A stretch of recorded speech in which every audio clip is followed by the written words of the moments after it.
Bonjour à tous, bienvenue encore dans ce programme Vaincre avec Dieu. Je suis le Dr Luc Ondias Souna et j'ai l'immense plaisir d'avoir aujourd'hui, une fois de plus, quelques minutes avec vous dans sa parole, dans la parole de Dieu. Je vous salue encore dans le nom de notre Seigneur Jésus-Christ et je veux vous encourager aujourd'hui, particulièrement dans ces temps si particuliers que nous connaissons. Nous traversons une période assez difficile un peu partout dans le monde et la plupart d'entre vous, vous êtes en baisse d'activité. Vous vous retrouvez à la maison avec les enfants, le travail a été réduit de moitié et puis souvent vous vous demandez un peu à longueur de journée qu'est-ce qu'il faut faire. Il y en a qui essayent un peu de travailler, d'autres essayent de se donner toutes sortes d'activités. Eh bien aujourd'hui et tout au long de cette semaine, je vais vous interpeller sur un point très important auquel la plupart d'entre nous sommes confrontés, particulièrement lorsque l'on est en maison comme beaucoup d'entre vous. Cette semaine, aujourd'hui et durant les autres émissions qui vont avoir lieu cette semaine, je vais nous interpeller sur un ennemi assez particulier. La plupart d'entre nous, nous pensons que notre ennemi, notre plus grand ennemi, c'est le diable. On dit que le plus grand ennemi, c'est le diable. Et en fait, vous allez vous rendre compte que votre plus grand ennemi, ce n'est pas le diable. Votre plus grand ennemi, c'est vous-même. Vous-même, comment se fait-il que vous êtes vous-même votre plus grand ennemi? Eh bien, je vais vous le montrer au travers de la parole de Dieu. Et cet ennemi, il est redoutable. Votre ennemi qui s'appelle votre moi. Il est redoutable. Vous savez pourquoi il est redoutable? Eh bien, parce que c'est nous-mêmes que l'on doit vaincre. Je vais nous le montrer au travers de la parole de Dieu pendant toutes ces séances de cette semaine. Et vous allez comprendre pourquoi je vous dis que votre plus grand ennemi, c'est vous-même. Et si vous n'arrivez pas à vaincre cet ennemi, eh bien, vous aurez du mal à accomplir votre destinée, vous aurez du mal à être productif, vous aurez du mal à atteindre vos objectifs, vous aurez du mal à tout simplement vous réaliser. Et se réaliser, la réalisation de soi, c'est la plus grande chose qui puisse arriver à une personne. Votre bonheur se trouve dans la réalisation de vous-même, la réalisation de votre être, de votre devenir. Et pour cela, vous devez arriver par-dessus tout à surmonter un obstacle majeur, c'est-à-dire vous-même. Vous-même, où est-ce qu'il se cache? Où cet ennemi se cache-t-il? Eh bien, je vais vous le montrer au travers de la parole de Dieu. Et pour cela, je vous demande de prendre votre Bible dans le livre de Romains, au chapitre 8, au verset 1. Dans le livre de Romains, on nous parle d'un ennemi assez particulier. Et je vous le lis en quelques mots. Il est écrit dans le livre de Romains, au chapitre 8, au verset 1, « Il n'y a donc maintenant aucune condamnation pour ceux qui sont en Jésus-Christ. » Et j'espère que vous l'êtes. En effet, la loi de l'esprit de vie en Jésus-Christ m'a affranchi de la loi du péché et de la mort. Car chose impossible à la loi, parce que la chair la rendait sans force, Dieu a condamné le péché dans la chair. Waouh! Dieu a condamné le péché dans la chair en envoyant à cause du péché son propre Fils dans une chair semblable à celle du péché, et cela afin que la justice de la loi fût accomplie en nous, qui marchons, non selon la chair, mais selon l'esprit. Ceux, en effet, qui vivent selon la chair s'affectionnent aux choses de la chair, tandis que ceux qui vivent selon l'esprit s'affectionnent aux choses de l'esprit. Et l'affection de la chair, c'est la mort, tandis que l'affection de l'esprit, c'est la vie et la paix, car l'affection de la chair est inimitié contre Dieu parce qu'elle ne se soumet pas à la loi de Dieu et qu'elle ne le peut même pas. Waouh! Vous allez voir que le mot qui revient le plus ici, c'est le mot chair. Votre plus grand ennemi, c'est votre chair. Vous-même, c'est votre chair. Votre chair, c'est vous-même. Et c'est pour cela que vous devez par-dessus tout surmonter cet obstacle majeur si vous voulez atteindre votre destinée. Vaincre votre chair. Waouh! Et je sais que beaucoup d'entre vous qui êtes en train de me regarder en ce moment, vous avez un problème avec votre chair. Votre chair vous amène à céder à toutes sortes de convoitises et à faire toutes sortes de bêtises, à céder à la distraction dont nous avons parlé il y a quelques jours, à faire toutes sortes de choses qui ne nous font pas avancer, mais plutôt qui nous font reculer. Beaucoup d'entre nous, on n'arrive pas à atteindre nos objectifs parce que nous sommes légers avec notre chair. Et la chair, c'est le plus grand ennemi de l'homme. La chair, c'est l'ennemi public numéro 1 de votre destinée. Amen. Wow. Le plus grand ennemi des fils de Dieu, au regard de ce que la parole de Dieu nous montre, s'appelle le diable. Mais le diable, l'avez-vous déjà vu, le diable? Le diable, on nous le représente souvent par un bonhomme rouge avec des cornes. Le diable, on nous le représente de différentes manières. Mais le diable sait très bien où se cacher pour pouvoir nous combattre. Le diable reste et restera le plus grand ennemi des fils de Dieu. Le diable est l'ennemi masqué et accepté qui cohabite avec nous chaque jour ou dans notre chair. Pourquoi? Parce que notre chair, naturellement, est corrompue. Et la nature démoniaque, la nature du diable réside dans notre chair. C'est pour cela que vous avez du mal à convertir votre chair. Votre cœur peut-être à la fois possède la foi en Christ, mais vous allez vous rendre compte que votre chair, elle, n'a pas du tout la foi en Christ. Votre chair vous amènera toujours à faire des choses contraires à la foi. Waouh! À moins de savoir maîtriser votre corps, vous ne pourrez pas connaître la vie abondante en Jésus-Christ. Voilà pourquoi vous devez maîtriser votre corps, votre chair. Vous devez la soumettre, vous devez la dominer, vous devez régner sur elle et vous devez l'amener absolument à ne pas vous conduire à faire des choses contraires à votre foi. Le meilleur moyen d'être agréable à Dieu, c'est de faire sa volonté. Mais vous allez voir qu'il est difficile de faire la volonté de Dieu tant que l'on n'a pas soumis notre chair. Les fils de Dieu, ou encore le fils que vous êtes, eh bien, vous allez vous rendre compte que pour qu'il se manifeste, pour qu'il prenne le dessus et pour que vous soyez agréable à Dieu, vous allez devoir avoir la victoire sur votre chair. Vous allez devoir avoir la victoire sur le péché charnel. Hein? À moins de rester candidat permanent à la délivrance, tout enfant de Dieu doit assujettir sa chair pour devenir un fils mature. Vous devez assujettir votre chair. C'est super important. Regardez cette parole que Jésus-Christ nous a dite. Jésus-Christ, un jour, regardait ses disciples et puis il leur a dit une phrase qui a fait sensation. Jésus-Christ leur a dit, dans le livre de Luc, au chapitre 9, au verset 23, « Si quelqu'un veut venir après moi, qu'il renonce à lui-même, qu'il se charge chaque jour de sa croix et qu'il me suive. » Qu'il renonce à qui? À lui-même. À lui-même, qu'il ne renonce pas à l'argent, qu'il ne renonce pas aux belles voitures, qu'il ne renonce pas à toutes ces choses. Tout ceci, ce n'est que du matériel. Mais par contre, vous allez vous rendre compte qu'il est difficile de suivre Jésus si l'on n'a pas renoncé à nous-mêmes. C'est-à-dire, si l'on n'a pas décidé d'abandonner notre chair. Alléluia. Hein? Comment est-ce que le péché charnel prend-il place en nous? Comment est-ce que le péché charnel naît en nous? Vous allez voir que dans le livre de Jacques, Jacques nous montre clairement comment est-ce que la chair prend le dessus. Comment est-ce que le péché vient s'installer dans notre vie lorsque l'on cède à la chair? Comment?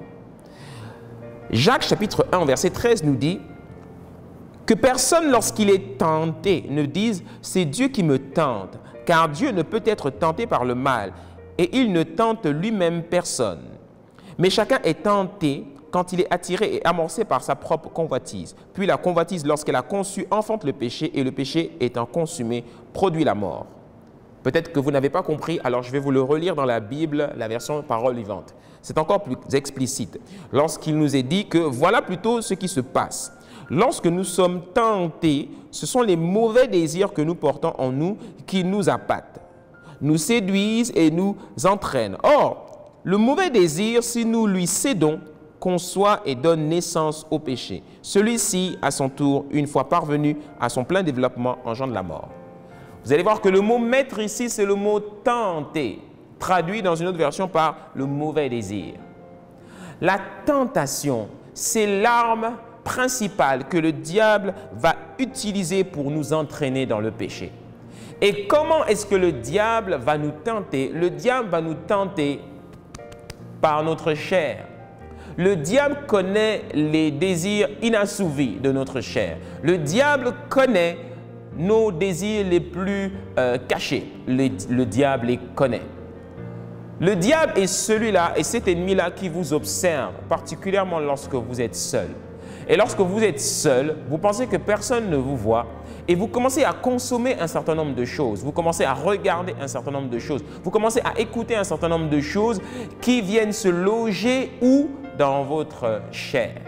Et le diable, lorsqu'il vous scanne. Il voit en vous ces choses cachées-là que vous n'arrivez pas à réprouver et qui font la guerre à votre âme. Et le diable, je peux vous assurer d'une chose, le diable n'ira pas chercher loin pour vous tenter. Le diable viendra simplement chercher dans votre chair ces désirs que vous n'arrivez pas à réprouver, ces désirs que vous n'arrivez pas à rejeter, et il va les utiliser contre vous. C'est comme ça qu'il arrive à vous avoir. Le diable, lorsque vous êtes en Christ et que vous marchez avec l'Esprit, ne peut rien contre vous. Si vous marchez par l'Esprit et que vous décidez de ne pas consommer de mauvaises choses, vous garderez votre cœur pur et votre chair aura du mal à prendre le dessus. Mais le diable, c'est une chose. Si vous êtes quelqu'un qui consomme de mauvaises choses, si vous avez cédé à de mauvais désirs, si vous avez l'habitude de consommer des choses qui font la guerre à votre âme, si vous avez l'habitude de vous laisser aller à de mauvais désirs, à toutes sortes de convoitises, il va les utiliser contre vous. Pourquoi? Pour vous détruire. Pour vous détruire. Voilà pourquoi votre plus grand ennemi n'est pas le diable. Votre plus grand ennemi, c'est votre chair. Alléluia.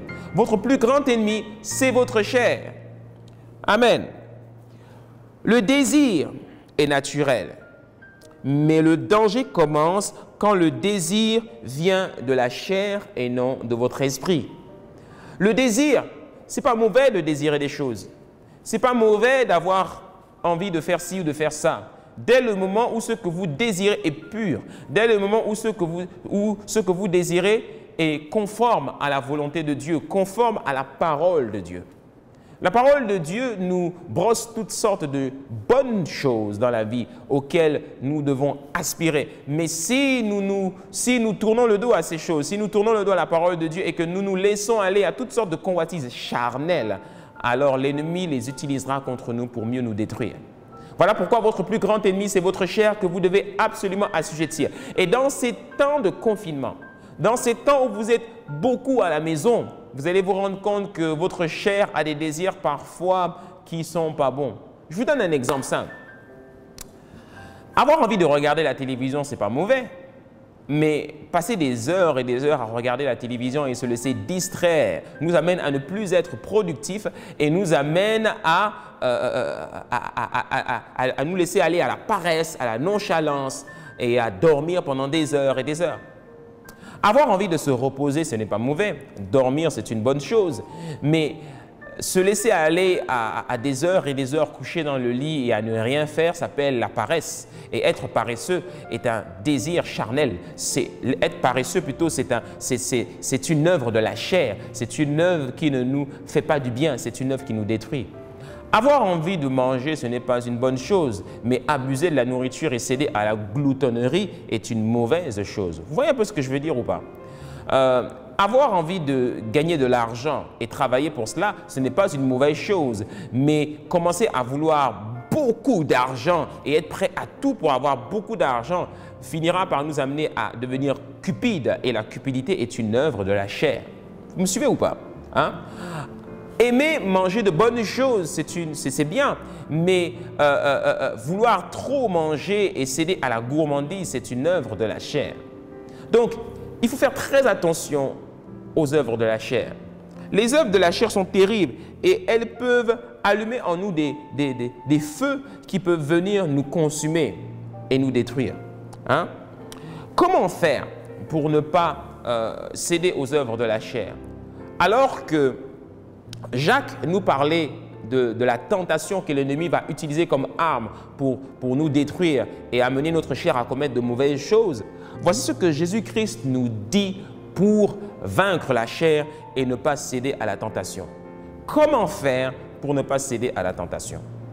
Je répète, comment faire pour que vous ne cédiez pas à la tentation? Eh bien, Jésus-Christ nous répond dans le livre de Matthieu, au chapitre 6, au verset 13, lorsqu'il nous dit, lorsqu'il nous montre comment prier, et là, il nous fait cette fameuse prière, la prière de notre Père. Et à un moment donné dans la prière, il dit une phrase très importante. Il dit, ne nous expose pas à la tentation, mais délivre-nous du mal. Ne nous expose pas à la tentation, mais délivre-nous du mal. Le mot clé ici, c'est le mot exposer. Exposer. Comment faire pour ne pas céder à la tentation? eh bien, ne vous exposez pas tout simplement à ce qui pourrait vous tenter. Une autre version de la Bible, Parole vivante, traduit à une traduction très intéressante. Elle dit « Garde-nous de céder à la tentation, mais au contraire, délivre-nous du tentateur. » Garde-nous de céder à la tentation. Donc, la tentation, quand elle vient de l'ennemi, c'est une chose. Mais quand c'est nous-mêmes qui nous exposons à la tentation, c'est une autre chose. Donc, comment faire pour que vous ne cédiez pas à la tentation? C'est simple, ne vous exposez pas à la tentation. Si vous vous connaissez vous-même, si vous connaissez votre corps, si vous connaissez votre être, ne vous exposez pas à la tentation. Je vous prends un exemple simple. Si, par exemple, vous vous mettez à regarder des films pornographiques, si vous commencez à regarder des films pornographiques, ce que vous allez regarder va réveiller en vous des désirs qui ne sont pas bons. Et ça va semer en vous de mauvaises graines. De sorte que lorsque vous allez regarder quelqu'un du sexe opposé, vous allez commencer à imaginer des choses qui ne sont pas bonnes en fait.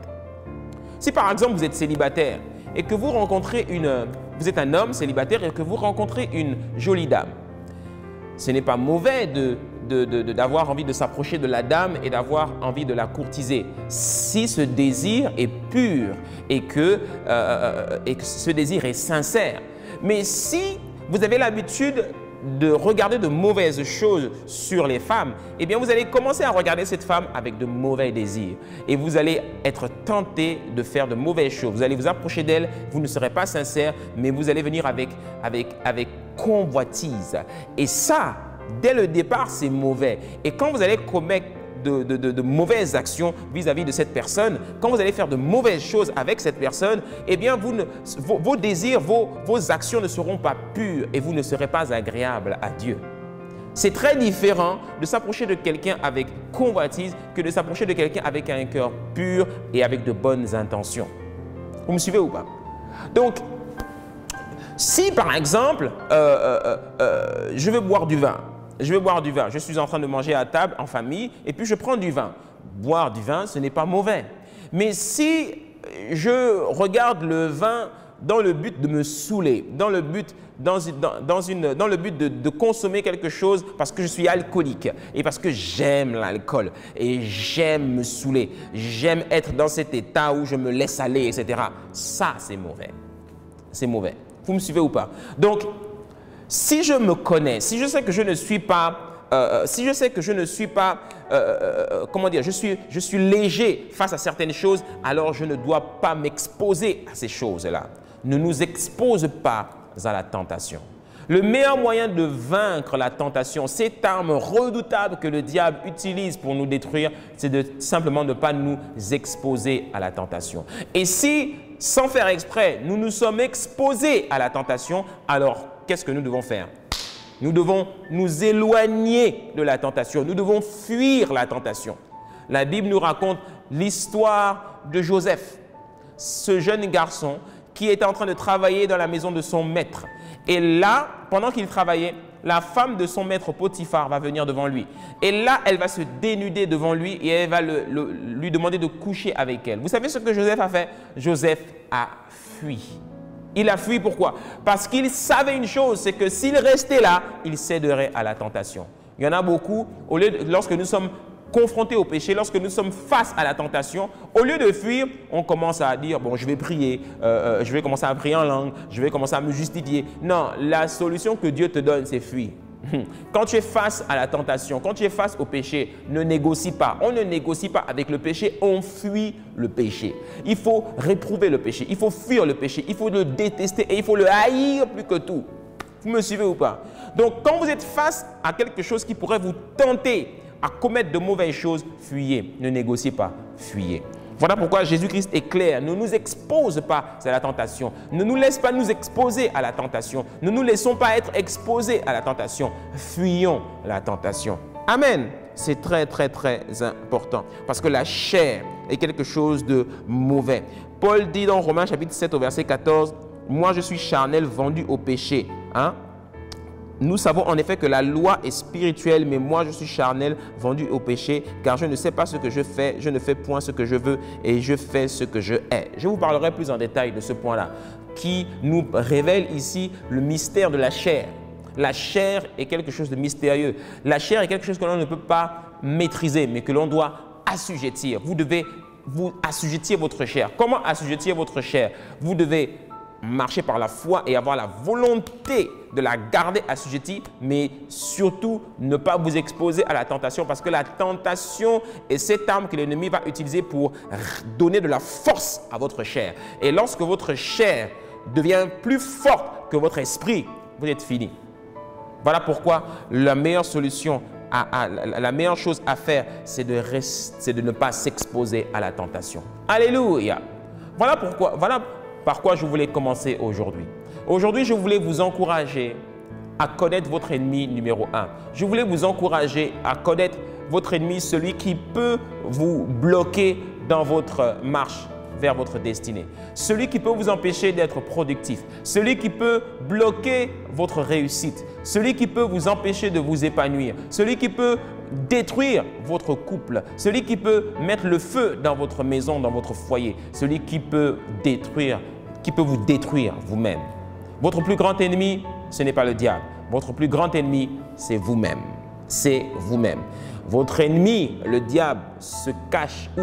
Dans votre chair. Comment? Eh bien, il regarde simplement les désirs que vous n'avez pas réussi à réprouver. Il regarde les choses que vous avez laissées entrer en vous par la consommation de certaines choses et il va simplement les utiliser contre vous. Voilà pourquoi vous devez absolument assujettir votre chair. Vous devez absolument vous maîtriser et absolument ne pas consommer de mauvaises choses qui pourraient vous détruire. Amen. Et pour cela, Jésus-Christ dit une chose, ne nous expose pas à la tentation. La première clé pour vaincre votre chair, c'est de ne pas vous exposer à la tentation. Alléluia. Si vous m'avez écouté ce soir et que vous ne connaissez pas le Seigneur Jésus-Christ, si vous savez que vous cédez régulièrement à votre chair et vous vous en voulez, vous savez que ce n'est pas bon devant le Seigneur de céder à la chair. Vous savez que certaines choses que vous faites qui sont charnelles et qui sont impures, qui sont malsaines, qui sont malpropres, vous savez que quand vous les faites, vous savez que cela ne vient pas de vous, mais cela vient de votre chair à laquelle vous n'arrivez pas à résister. Eh bien, tournez-vous vers le Seigneur. Par son esprit qui viendra habiter dans votre cœur, il vous donnera la force de tenir ferme face à la tentation. Amen. Voilà pourquoi, si vous m'avez écouté et que vous voulez prendre la décision de suivre le Seigneur Jésus-Christ et de le laisser entrer dans votre vie, eh bien, je vous encourage à faire la prière du salut avec moi. Répétez simplement cette prière avec moi qui vous amènera à naître de nouveau dans le royaume de Dieu. Dites avec moi, Seigneur Jésus, j'ai entendu ta parole et aujourd'hui, je me repens devant toi. Je te demande pardon pour tous mes péchés et pour toutes mes fautes. Aujourd'hui, je t'accepte dans ma vie comme mon Seigneur et comme mon Sauveur. Et aujourd'hui, par la grâce de Dieu, je nais de nouveau dans le royaume de Dieu. Écris mon nom dans ton livre de vie et aide-moi chaque jour à marcher selon ta parole. Aujourd'hui, je suis sauvé. Je suis né de nouveau dans le royaume de Dieu. Au nom de Jésus, Amen. Si vous avez fait cette prière sincèrement, je vous dis bienvenue dans le royaume de Dieu. Et à partir de maintenant, sachez que nous serons là pour vous accompagner. 1. Écoutez régulièrement la parole de Dieu. 2. Apprenez à prier avec la parole. Si vous ne savez pas comment prier, n'hésitez pas à vous tourner vers quelqu'un qui sait prier et qui vous montrera comment prier. Trouvez-vous une bonne église et allez vous asseoir auprès d'un bon berger, auprès d'un bon pasteur qui vous enseignera à marcher avec le Seigneur Jésus-Christ. Il y a un numéro de téléphone qui s'affiche en bas. Vous pouvez aussi prendre ce numéro de téléphone et nous contacter et nous serons là pour vous conseiller. Alléluia, que Dieu vous bénisse et surtout ne cédez pas à la tentation et ne vous exposez jamais à la tentation, mais marchez par l'Esprit et restez accrochés au Seigneur Jésus-Christ. Je vous aime et je vous donne rendez-vous pour la suite de ce programme dès cette semaine. Que Dieu vous bénisse. Et je vous souhaite à tous une très, très bonne nuit. On est ensemble. Bye bye. Paix et grâce.